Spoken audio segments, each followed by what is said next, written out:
In today's video, I'm going to teach you how to upload and link a PDF file in Webflow. We will go through the full process from adding the PDF to your project, all the way to connecting it to a button so visitors can click and open or download it easily. This is a very useful setup if you want to share things like brochures, guides, menus, portfolios, or any downloadable document on your site. To begin, open your project in the Webflow Designer.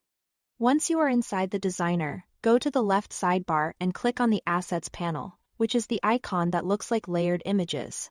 This is where your uploaded media files are stored.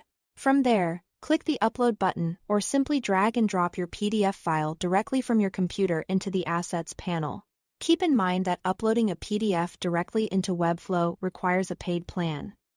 After the file finishes uploading, hover over the PDF in your Assets list. You can then click the gear icon or the link or arrow icon to copy the file's URL. That link can be useful if you want to attach the file manually later. Next, you will link that PDF to a button. Open the Add Elements panel using the plus icon. Then drag a button element onto your canvas. If you already have a button on the page, you can simply select that instead. Double-click the button text and rename it to something clear, like PDF download, so visitors immediately know what it does. With the button selected, open the Element Settings panel on the right side. By clicking the gear icon, in the Link Settings section, choose either file or URL as the link type.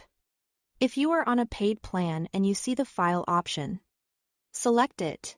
Then click the Choose Attachment option and pick your uploaded PDF from the media library.